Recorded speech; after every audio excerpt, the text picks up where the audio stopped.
Anke Otto. Anke. Anke Otto. Anke. Okay. Good morning. Today is 9 November, the year 2010. I'm Dr. Dave Thompson, a volunteer at the Palm Springs Air Museum here in Palm Springs, California. As part of the Veterans History Project of the Library of Congress in Washington, D.C., we conduct interviews of veterans and civilians who participated in those conflicts. Today, I'm here with a fellow volunteer, Larry Harris, and today we have the honor and the privilege of interviewing author Anke Otto. Ms. Otto was a little girl growing up in Germany during World War II and recently published a book entitled My Piece of the Wall. So we're going to talk to her about that and a lot of other things. Anke, so good to have you here. Thank you. Would you show us your book here, Yeah. first of all? Happy to. My Piece of the Wall, Peace, P-E-A-C-A, Right. of the Wall. And I'm assuming that refers to the Berlin Wall? The Berlin Wall, yes, that's correct. And what prompted this to come about? 20 years ago, when the wall came down, I lived in Virginia Beach with my children. And it was a weekend. I spent 24 hours in front of my little TV and watched truly what happened, history in the making. But also during that time, I wrote everything down which came to my mind because I knew I had to capture that for my children. And living as an American in America and having this, watching this, it was just amazing. So combining my background and the history for my children and our ancestors, it was just a given that I write everything down. Okay, well, let's go back to the beginning or even before. First of all, would you repeat and spell your full name for us, please? All right. My name is Anke Otto Wolf, A-N-K-E, and the last name O-T-T-O-W-O-L-F. And when and where were you born? I was born 1938 in Berlin. And your father, what was his name? Ewald Otto. How do you spell that then? E-W-A-L-D. Otto. So your maiden name was Otto, basically. Correct. Okay, and what did your father do? My father was a political scientist. Did he teach? During the 30s, early, he was also very active in what we call today the underground. He was connected with the then quite known socialistic Democrats in Germany, the power which fought against Hitler. And my father was absolutely not abiding by the political rules at that time, and he became a problem for the ruling people. He lost his jobs. He could not go back to the university. At that time, my parents had one child, my older brother. By the time I arrived in 38, the situation that there was more food than 4 years prior was a little easier because as much as one is against something or for the underground, survival is really the utmost important thing, and having two children. So between 38 and 39, of course, I don't remember that, but from the telling of my parents, my father was picked up and thrown into a concentration camp north of Berlin. Sachsenhausen became an infamous concentration camp, but at that time it was the beginning of the Jews, it's not the Jews, the Gypsies the intelligentsia was thrown in there who was not abiding by the Nazi rules. And of course, my father was one of those. But he had so much knowledge. He was a brilliant mind. And he was taken then out of the concentration camp and was placed on a ship which had certain missions almost way, way up in the North Pole in the Norwegian Sea, way up there. Matter of fact, I have original photographs he took. And then, which to me is the brilliance of my father's mind actually, he volunteered, not because he was convinced, but he realized how he could go through this horror of war if he volunteered for certain training. And we know that anyone who is volunteering becomes somebody, there's Otto, he will volunteer. We need one being trained like this and this. And he became a famous volunteer for any training. So by the time he was through being trained in one specific topic, then he volunteered for the next one. Therefore was not shipped out to the front. But this is military training you're talking about. Only military Nazi training. How it was inside of him, I don't even want to think. But that to me is where my father survived for us. And why was he such an ardent anti-Nazi? What a question. He just could not adhere to those rules like most Germans didn't. My mother, she was the fighter on the home front. We had many Jewish friends. Our direct next door neighbors were our closest friends.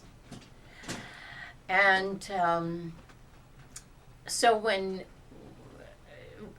yes, in the war, being trained to do the duty in war, but at home, women were also participating by protecting their Jewish friends, by helping in their stores, which became much, much more difficult after the Crystal Night, which was yesterday, 1938, November 8.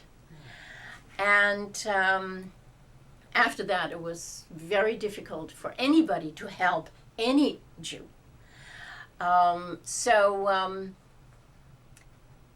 That's how we lived in Berlin until the bombing started. I do recall the bombing nights vividly. I was between 3 and 5. And those nights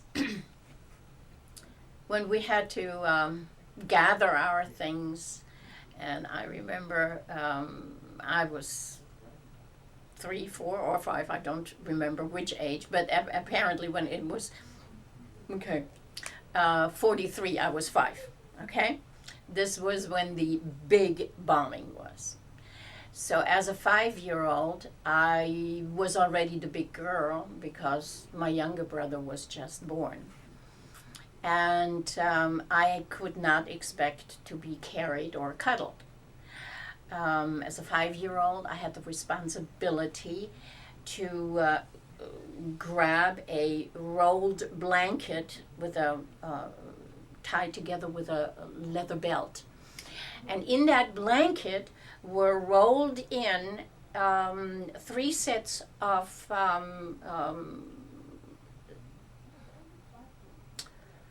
can't think of the name.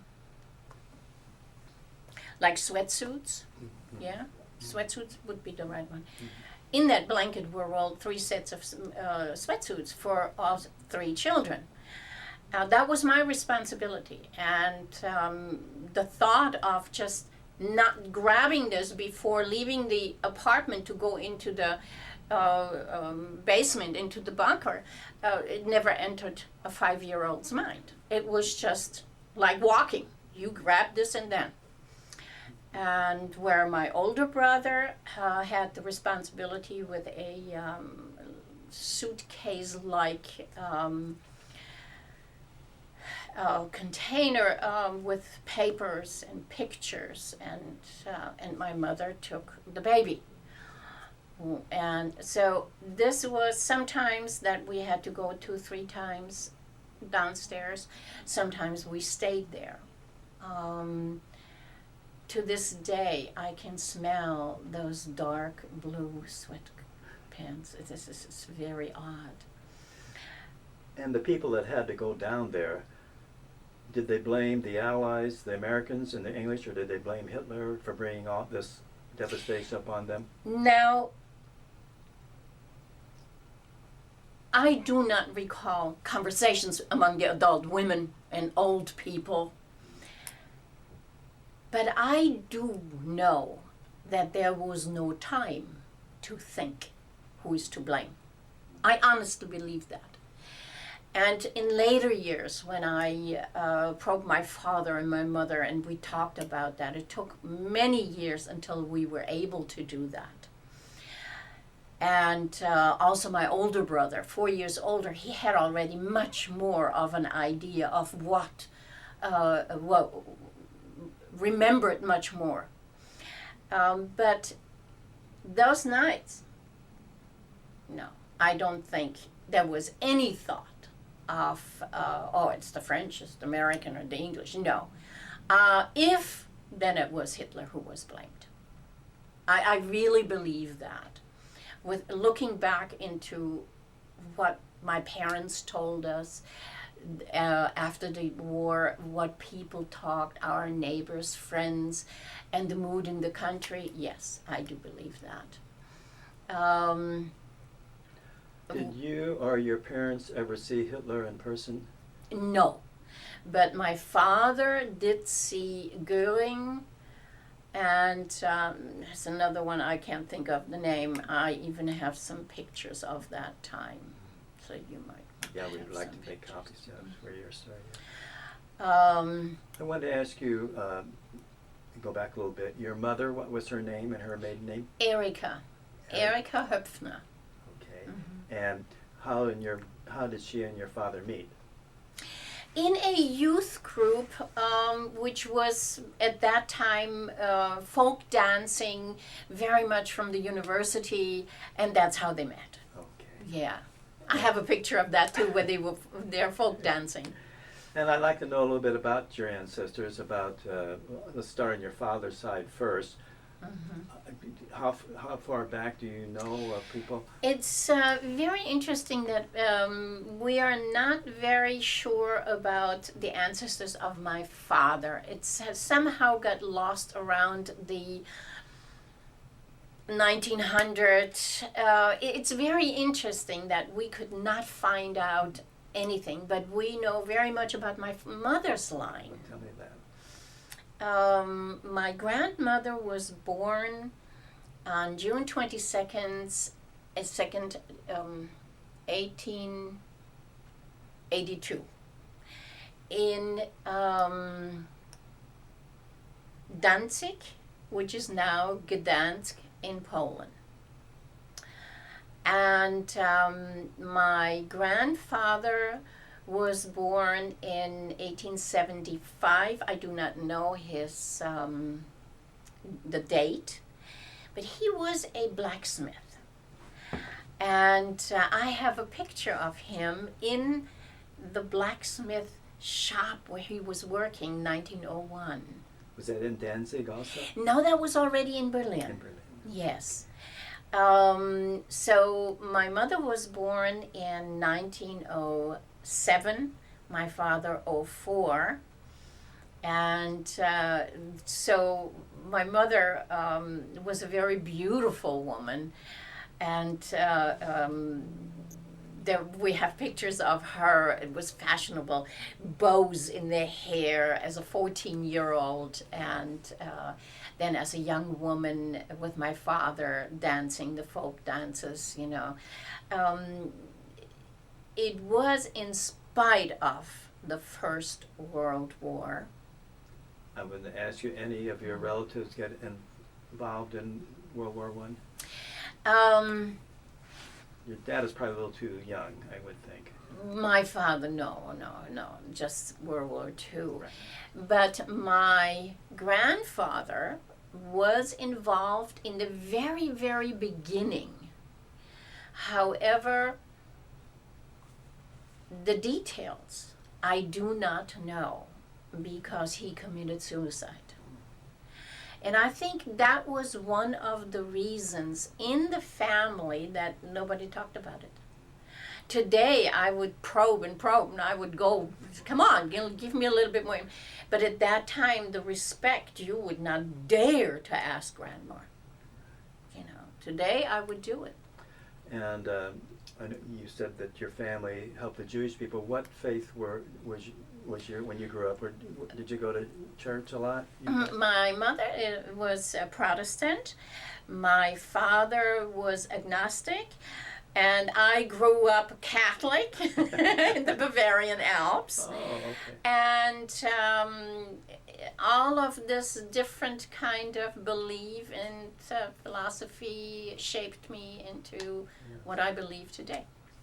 So I was kind of suspected that your dad might have been agnostic, being that he didn't like the rules and all this kind of stuff, and why he was so anti-Hitler and the Nazis. I think,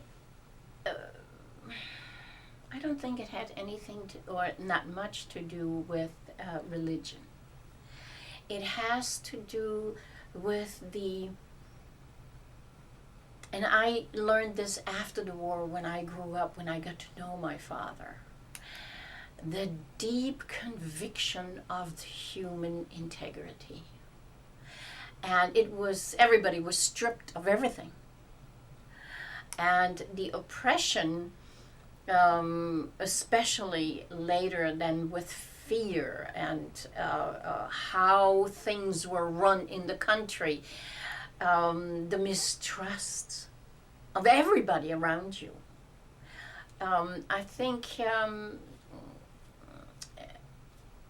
yes, I think Hitler, having been born in a country mostly Catholic, Austria, and then also having his headquarters in the Bavarian Alps, all Catholic.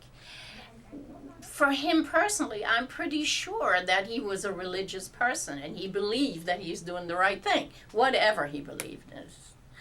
But I don't think that it influenced religion-wise my father. He just couldn't, and we talked about this many times later when I was growing up, he could not understand why in God's name all these atrocities were committed. That to him was too much to understand, to comprehend. Did any of your Jewish friends, were any of them lost, that you know of? No.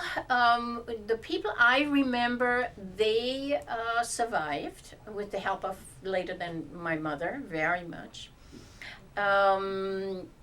No, I am personally not aware of that.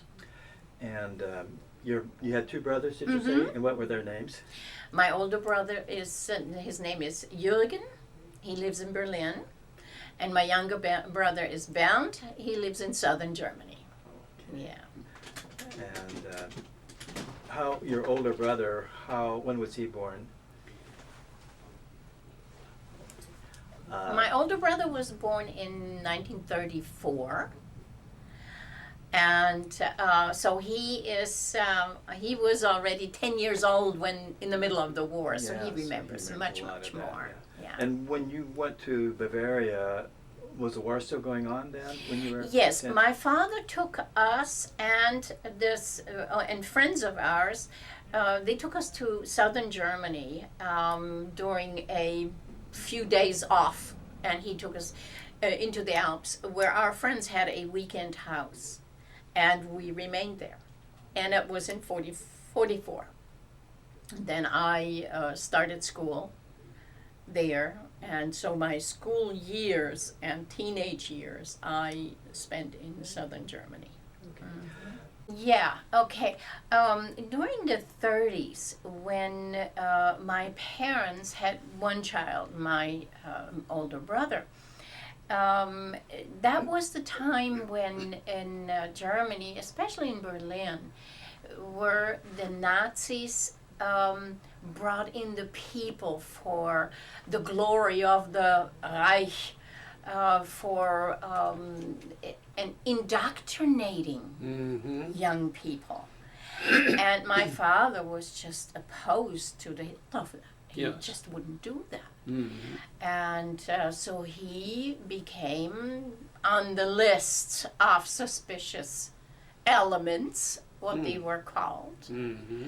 And then one day they picked him up, and he was taken to the concentration camp in Sachsenhausen, which is a little northeast of Berlin, where in 1936, it was very interesting because of the folk dance groups, which were very, very popular in Germany.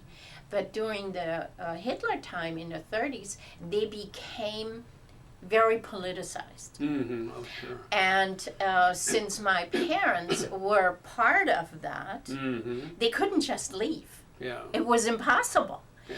So many thousands of young women were engaged in the Olympic Games 1936 as these entertainment dancers in the stadium. Yeah.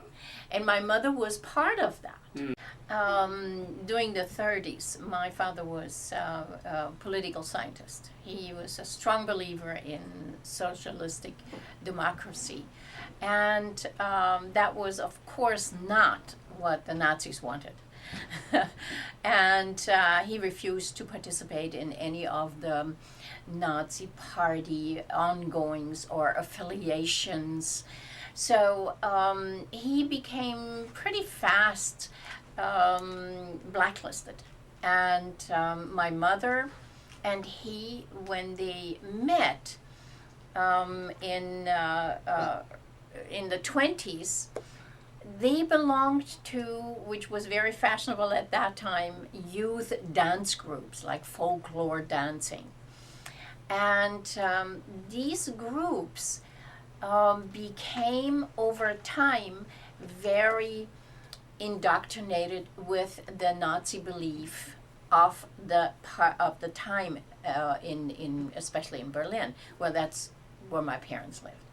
And for the preparations of the Olympic Games 1936 in Berlin, my mother was required to participate in the ceremonies opening dances in the stadium.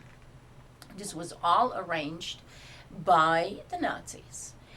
My father did not participate in that. However, he was, as I mentioned, he was at that time already pretty much on the blacklist. And I was born in 38. And sometime before 39, my father was picked up and taken to the concentration camp Sachsenhausen.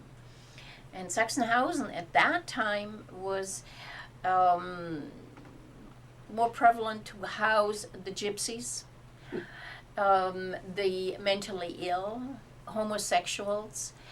The Jewish population of Sachsenhausen came a little later. Incidentally, what was your father's profession, and did it have any reason connection with what happened to him? Yes, because he was a political scientist, deeply Okay. involved in that political democracy at that Mhm. time. Oh. And that was, of course, a thorn in the eye of Hitler and Mhm. the Nazis. Okay. So he was thrown into the concentration camp, but was taken out and forced into the Wehrmacht, into the military, Nazi military. And he then volunteered many, many times during what I gather out of all our talking and my information from my parents. It was the government, the Nazi government, they had to have smart people, but being trained in their belief, in their goals. Mhm. And I guess at that time, my father's survival skills made him volunteer for many different kind of training, which was used and needed Mhm. in the war. So that was probably the reason, or I think it was the reason why he survived the war. He volunteered for there a training and here a training, and because of the training, they needed smart people for that. He wasn't sent to the front. So, and Christmas 43, I remember that Christmas very well. And during that time, Christmas or before Christmas, my father was allowed to come home for a few days. And that Christmas, to me, was the Christmas of lights. And I remember that so vividly because all our windows were closed and there is not one bit of light going out in the outside. Because of the air raids. Exactly. The air raids were going on, and I still can hear the sound, the singing of the bombs through the air before they hit the ground. That's a noise I still can hear. Did But you stay in your home or go into a shelter? we went to the shelter when these strong bombing raids were. Then, of course, we went downstairs in the shelter. Yes, and I do not recall our move to southern Germany, but I recall when we landed there. It's very interesting that I cannot recall that trip to southern Germany. During those few days on leave, my father took us into safety to the Bavarian Alps. Mm-hmm. But he had to return to Berlin, and he then was involved in whatever the military required of him. To my knowledge, he was very much in Berlin to the end. Was he commissioned as an officer? No, he never did that because of his blacklisting. No. Okay, so they used him, but he never made officer. And I think if he would have, our life would have been very, very different. Oh, yeah. Yes. So I'm grateful that my smart father never made officer. What are your feelings as a child and with being with the other children of going through the air raids as you did and going down in the shelters? Was it totally terrifying, or did people take it in stride, more or less? I remember going into this dark, moist basement shelter, and the walls were brick layers, and everything was wet and very dark and very scary. And it is a darkness one cannot describe, Mm-hmm. because it is a darkness of emotions, and not only because there is no light, but it is a darkness which is created by fear. Was your mother with you at that time? Yes, my mother was with me, and my younger brother, who was born in 43. And the big air raids, the Allied air raids in 43, I remember those. And after that, we moved to southern Germany. I think the air raids, to this day, the smell of the musty basement and the singing of the bombs before they hit the ground is something which stays with me, and being so helpless, being so completely paralyzed in movement, confined in this half-round shelter space. That to me is fear. How did you get funds or money to live on? Was he paid, being conscripted in that fashion? Yes. We had, there were rations. I don't recall if we had money or if money even changed hands at that time, because the bartering and the paper, which says you had a half a loaf of bread and maybe 2 eggs or whatever, the rations, I don't recall that. I have this knowledge from my older brother, who still has an original card of these rations, the ration cards.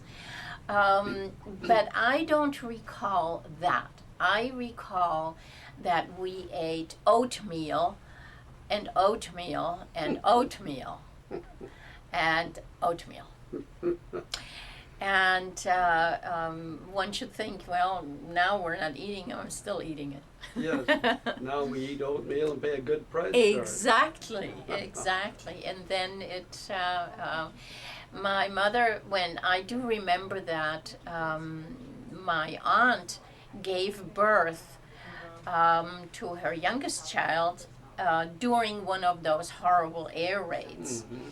And the youngest one, her baby only survived because she boiled potatoes. For the family, maybe they had 5 or 6 potatoes, but she boiled a potato and then she took the potato and chewed it, and with her saliva made it creamy, and then she fed it to the infant. Amazing. And that's how he survived. On I imagine plain, you were hungry a good deal of the time. yes, Yeah. yes, I do remember that very well. But I think I do remember the hunger after the war much stronger. Yes. Were at times actually worse physically after the war than during the war? Now, I know you weren't being bombed, but I know what you're saying. Yes. When we moved to the Bavarian Alps, we lived in a very, very humble little house. It was a hut. It wasn't a house. It was a hut. It was used by the military, by the Wehrmacht, as a communication center. And we lived in a village which is Germany's highest elevated village in the Bavarian Alps. So the physical hardships during winter, right after the war, are unimaginable. We had to walk 900 feet, now maybe not that far, but I would say 400 feet to a little creek to get our water. Now in the winter everything is frozen, and in the 40s the winter was winter. We don't have these winters anymore. No. And then we had to melt snow. So if we wanted a bucket of water, we had to fill that 7 times with with snow, in order to get the amount of water. So that's how we had homeschooling, learning all that. Yes, there was no school where we lived in that Bavarian village.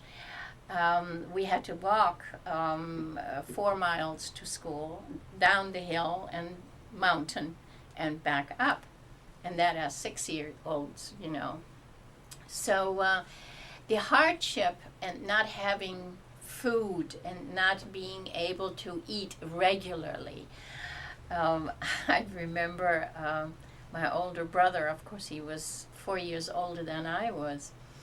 He had this little thing going with my mother, and she said, either you have margarine on your slice of bread or marmalade. Both you cannot have. So he kept on talking. He had this margarine, and then he kept on talking. Here, Mommy, I just want margarine. So he had both sides, and I never learned that trick. He did. And of course, I know my mother knew, but he was the one who already at that time had to go out and bring wood for the winter. Mm-hmm. We were too small. My younger brother was a baby. So I guess today I can say, okay, he needed that both on the slice of bread. But Do you think you would have fared any better, aside from being bombed and threatened to be killed, if you'd have stayed in Berlin as far as living conditions? Or? no, we would not be alive. No. We would not be alive, because that area was totally bombed and erased. And the people, many starved to death, I'm sure. Absolutely. Yeah. The tragedy, yes, the bombing was horrible. However, coming out of the rubble and coming up and into daylight and seeing nothing but rubble. Mm. There were no buildings left, there were no churches left, there were no streets left, nothing. And these piles, huge piles of rubble, and people made walk paths. Nobody recognized the streets. Oh, the house is there? I forgot that. You can't even recognize it. And that is what I think caused these agonizing realizations of, now we're poor. Mm-hmm. That is, Yeah. and we, as my family, we did not experience that because we were not in Berlin anymore. My father was taken POW just, the war officially was over May 8, and my father deserted from his unit in April, and he deserted into the mountains, direction where we lived. And he told the story always about how he heard military vehicles and did not know whether these were the French or the Americans. And so he climbed with his buddy a tree. And then he saw the American Panzer tanks coming, rolling through the valley, through the village, through the forest. And he was up in that tree. And when he recognized the Americans, he jumped in front of one of the tanks and waved his hanky. And he was taken into a POW camp, I would say about 100 miles, if that far, from where we lived. And did you know where he was? Or? no, at that time we did not know. No, but that was when this happened. That was just before or after the 8th of May. I don't recall which. Mm-hmm. He was only in that POW camp until July the same year, so it's 4 or 5 months. But during that time in that camp, my father was a hobby cook, and he volunteered to do KP duty. And the commander, the American commander of that POW camp, loved my father's cooking. So he used all the ingredients, and he cooked all the time the German food. So one time, I describe it in my book because it is, to me, something very, very important. We see from our little hut, our little house down the hill, a Jeep, an American Jeep coming up. And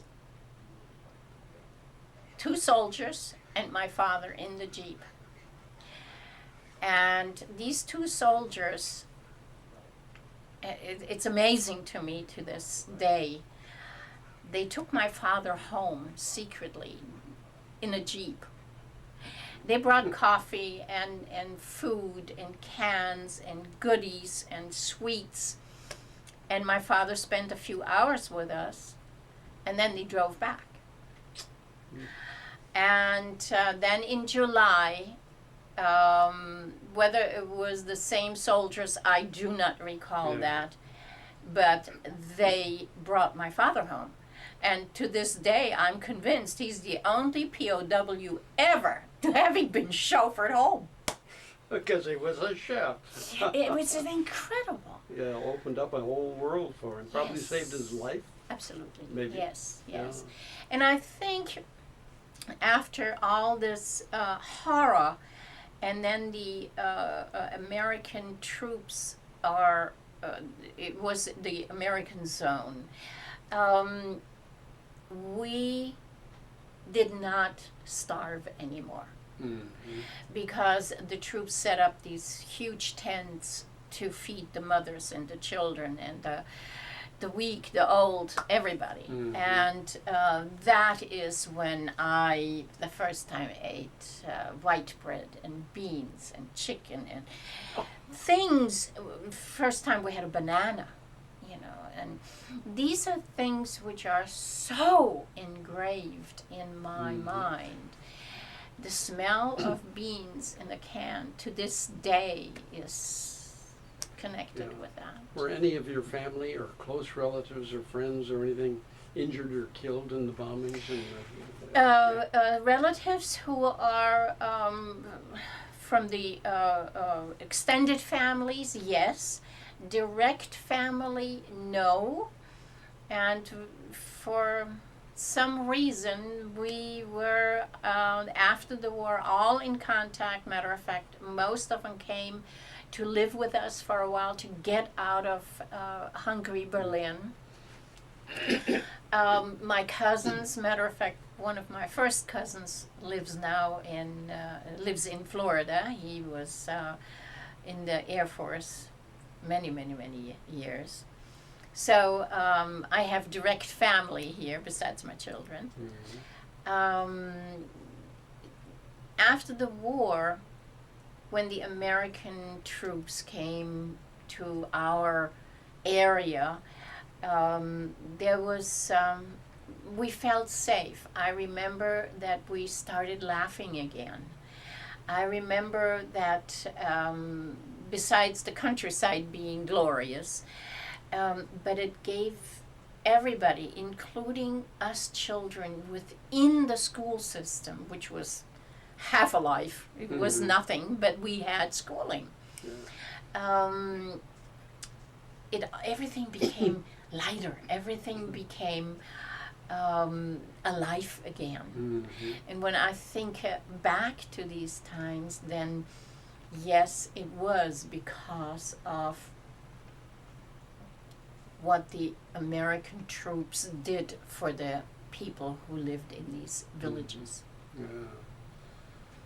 What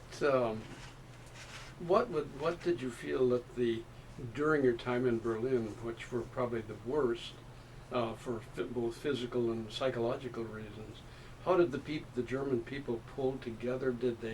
Were you preyed upon by people, other Germans, for your food or for your own personal safety, or what was the atmosphere of a situation like What that? I remember, because remember, we did not live in Berlin when the war was over. We already yes. lived in Bavaria. But what I learned from my family, my cousins, aunts and uncles, grandmother, and it was not at all that people came and stole your food or hurt you if you don't give it. On the contrary, if you had 2 potatoes, you gave one to the one who didn't, whether you knew the person or not. Mm-hmm. And when then the hunger and the realization of survival, Mm-hmm. I think made them stick together more. And this kind of togetherness, it seems like we don't have that today anymore in our No. society. You needed that. Yes. You needed to stay together. Yes, the yes. little You- that you had. It's interesting. Today, I many times think about these things, and I think, as I mentioned, you had 2 potatoes. You gave one to this person because not only because you shared, but you were in need to see the joy, Mm-hmm. to see and hear the thank you, because these emotions were gone. Yeah. And now they came back out because, yes, there's light. We're alive. How we're surviving, Yeah. you know. And these stories from my aunt and uncle and my cousins in Berlin, they are just like that. There was no violence. Mm-hmm. Did you have any direct contact with German officers or German troops, or any direct physical contact or connection? I did not. My father, yes. Yes. Oh, yeah. Yes.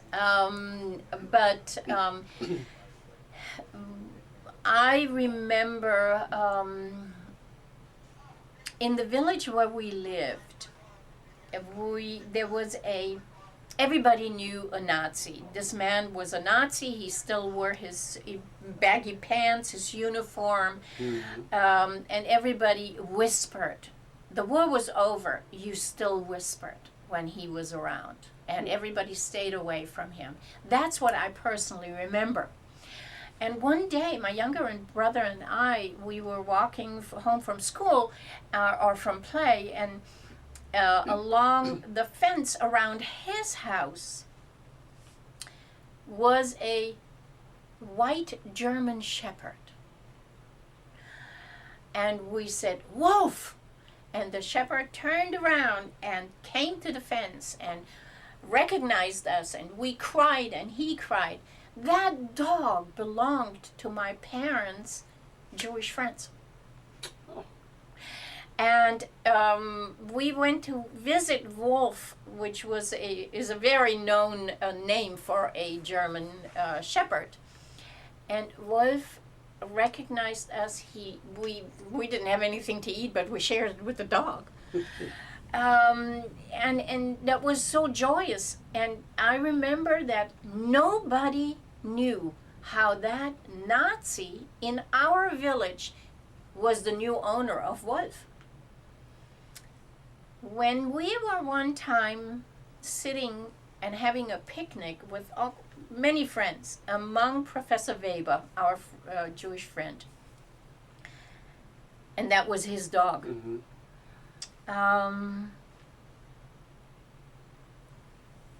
We were sitting there. I still see everybody sitting in that blanket. And all of a sudden, there was this man in the baggy pants and Wolf walking at heel. And our friend, Professor Weber, and I wanted to jump up to greet Wolf. Mm-hmm. I was 6 or 7. And my mother held me back. And I remember that.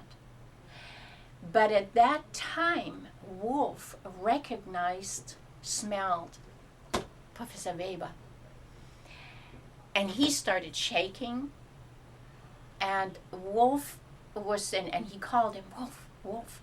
And we said, don't. He's going to kill the dog. He's going to hurt him badly. Mm-hmm. But Wolf got loose and came to his real master. And what happened then still makes me cry. This dog on his hind legs, the front paws on the shoulders of Reba, and dancing around this man, his head in his jaws. And he was whining, crying, howling. Everybody was crying. And this horrible man called Wolf back.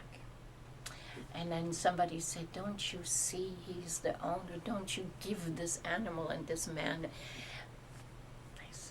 by Foos, heel. And then my mother especially persuaded him. She said, send him back. He's going to beat Wolf until he dies.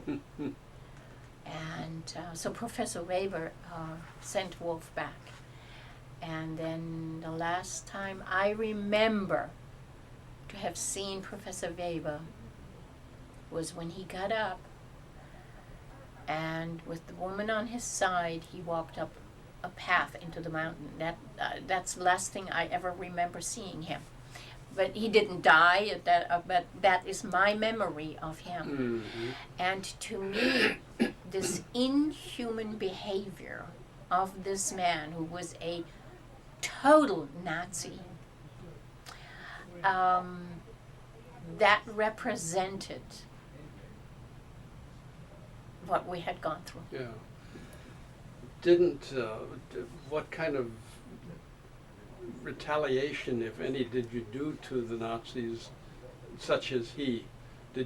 Were they attacked after the war was No. over? And I can only speak for us up there in the mountains. mm-hmm. The fear of this one single man was still so deep. Mm. There was no way of jobs in the way that you can go and apply. So you had to take whatever you were able to do. And up in the Alps, we, kids and parents, we had the opportunity to work for farmers, bring in the hay for the winter or clean the cow barns or whatever it took, because that meant milk, bread, butter, and eggs. And my father, I think it was 46 or 47, I don't recall the exact year, he started a business with a truck, with an old army truck. And it was I have to find the real word for it. They had to burn wood in order to make the motor work, and then there was a pipe, and it was loud. That was an old car, that's for sure. Would you say that? And a steamer. It sounds like a steam car. Incredible. Mm-hmm. And it ran, it never broke down unless you didn't have wood. And he began to haul between villages leftovers from the war. In the larger cities, he hauled bricks and sand and all kinds of things. And that was a pretty big, it became a pretty fluent business, but it was never enough. And when the truck, I think he had two of them, when they broke down, you just couldn't repair them. And so then he was retrained, became an accountant, and worked from then on for many, many years. And then in the end 40s and 50s, in a very large Stuttgart hotel, my father, in order to find work, had to leave the village and go to Stuttgart, which is about 150, 200 miles away. And then later we all moved to Stuttgart. But that was then where he was retrained, and he found very good work in a reputable hotel where he worked for a long Who time. retrained to? He was retrained as an accountant. Today we would say the steps to an MBA. By the Okay. German government? Yes, Yes. yes. They took care of the soldiers who had nothing, who couldn't work in their profession.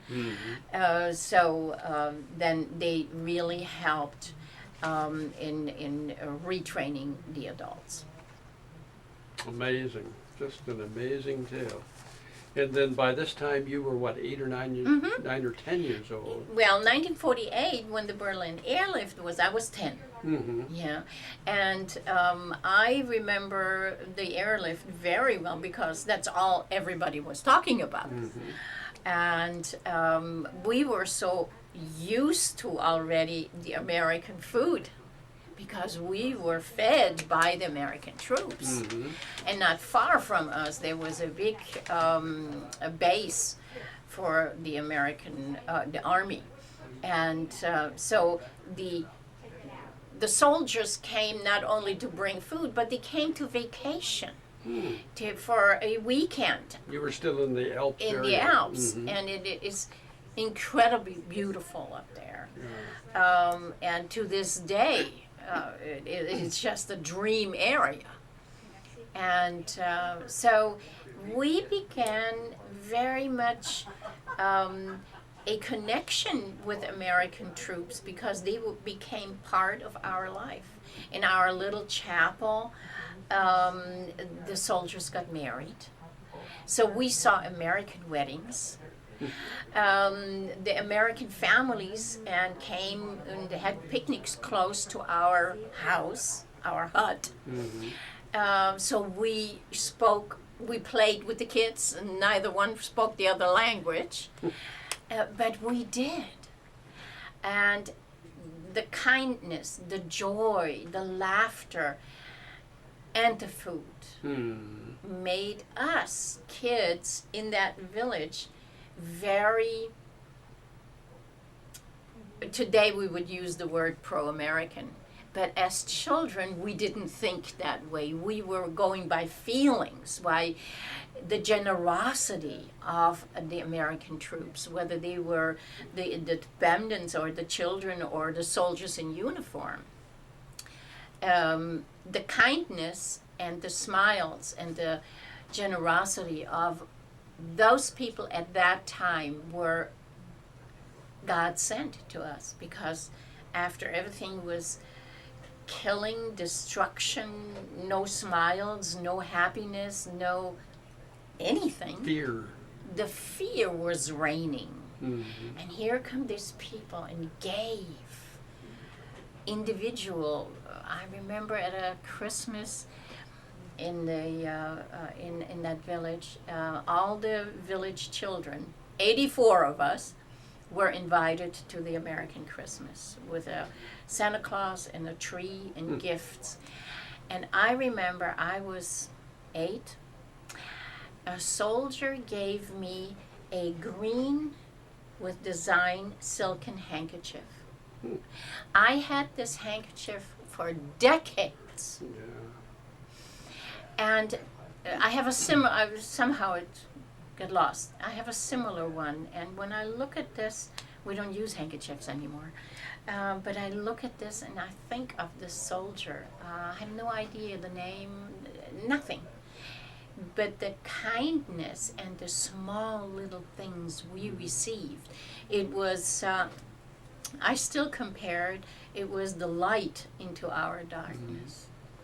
Yeah, I can see the appreciation. How many times has the United States saved the world in a sense? And I imagine those people felt that way. Absolutely, absolutely. My mother was extremely good in embroidery, the old-fashioned traditional embroidery of the Bavarian Alps, traditional clothing with belts and hair design. And she did this for the American women who paid with food. It was for years, I remember her doing that. Yes. When then, what was the next step as far as how did you get to the United States and when? Okay, then as I started to say, in 48 was the Berlin airlift, where my cousins firsthand benefited from. Okay. Then I finished school up there in elementary school in the Bavarian Alps. Then, of course, during that time, not quite finished because we moved to Stuttgart where my father was already working. And then in 62, end 61, I met my husband at a, it is so odd. An American or German? American. American. At GI. We had in the city, there were youth groups. Youth groups for the young soldiers to learn German and for the young Germans to learn English and exchange culture. You found that every place. But the particular one where we lived after we had left the Bavarian Alps in Stuttgart, that's where I met my husband. And I smile because my parents met in a youth group, you know? And then so many decades later, and I came to America 8 days before President Kennedy got shot. That was 64? 3. And where did you go, end up, or start? I came to St. Louis, and then we were stationed in Georgia, Fort Benning. So then, and then there we were for several years. And then we were restationed in Germany. My husband went 2 times to Vietnam. So he stayed in the service. yes, yeah. What was his final rank? Do you know? He was an E9. He, I would say about 10 years after, 12 years after he came back from Vietnam the last time, he passed away. And I know that it was due to what he had experienced and got into alcohol and drugs, and it just did a number on him. Happened with a lot of Vietnam I men. heard that, yes. So that's quite a life story. And where were you when he passed away? We were in Virginia. Virginia. Then what did you do then? I raised the kids. No. What else can I do? Yeah, I remarried and had my youngest, and that was Mr. Wolf. What of all things during your childhood is the most vivid to you, that you remember the very most of your childhood in Germany? Or isn't there maybe there are so many high or low points that that would be difficult to I don't answer. think there is one single thing. I believe that the single darkest memory is going into the shelter during the bombing raids. That is, and I did not know, but it affected me so deeply that 5 years ago, when I was in a car crash, I was diagnosed with PTSD stemming from that. And this is very interesting, and I was so shocked, but then I realized, yes, all my life I had this incredible fear of darkness in a room, not darkness when it's night or at home, but in a room, darkness, small room, I have claustrophobia and take off. And it's much, I couldn't go in elevators, nothing. Never knew. Did counseling Yes, alleviate I that? was a very lucky person in all of that. I had a doctor, or have him still, a doctor who is specialized in PTSD and worked in a VA hospital. Mm-hmm. And the war syndrome, it was there. So you came out and you wrote a book. When did you write this book that you had showed us a little earlier? Yes, actually I wrote this book during the time when the wall came down. I just wanted to record my story and our family story for my children. Mm-hmm. Never had the idea of publishing it. And I made copies for everybody, and there it was for 20 years. Last year, August 9, 2009, Mm-hmm. I went to the Marchfield Air Museum in Riverside. And for a reason, I don't know, I walked in and I said to the gentleman there, I just want to find out, do you have a raisin bomber on display? And they all looked at each other and said, yes, we do have a C-54. I said, oh my gosh.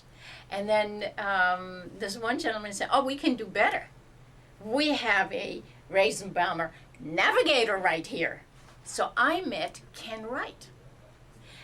Ken Wright is from the Royal Air Force, but is American now, of course, for many decades. Mm-hmm. And we shared stories, and he took me out to the C-54 and all that, and I told him about my book. He said, you must publish. And he was the kind of kicking force that I finished the book, and a year later I published it. And that's it's available for purchase. And yes, it is. Yes, it's on my website, mypieceofthewall.com. Is that the website name? The book's name is My Piece of the Wall, piece with EA. Mm-hmm. And it's the same name, mypieceofthewall.com is the website. Wonderful. Yes. Buy that book. I'm sure that anybody will get great delight out of it. Yes, absolutely. I'm very sure, and I'd be happy to sign it too. Well, we're kind of winding down here, and you've given us a wonderful story about your life. And is there any one thing that you had to do over again that you would do? Change, alter, not do? Or is there are many things, because it's always easy to say afterwards, oh, I should have done, I could have done, easy to but say. Yes, but one thing I really would change, and that is I should have started writing when I was a child. It is my life's calling. Well, if your writing is anything like the ability to express yourself, I'm sure that would be a great new career for you. Yeah, I write very many books, but I think I would start many, many years before that. Okay, well, as I say, we've certainly enjoyed this, and as we finish this interview, this is for Anke Wolf, Otto Wolf, and as you know, her childhood in Berlin and in Germany, and then followed her history of her life. Fascinating tale, and we want to wish you the best in the future. And we feel that it's important to record and preserve the history of people like you, either servicemen or civilians who have experienced a life that dealt with the tumultuous times that this country and its civilians went through, as you did. So we want to do this, and this will go into the Library of Congress, so that the world never forgets, and we hope that's one of our prime purposes in such interviews, and maybe your book will even aid in that. Thank you again, Anke Otto Wolf. Thank you.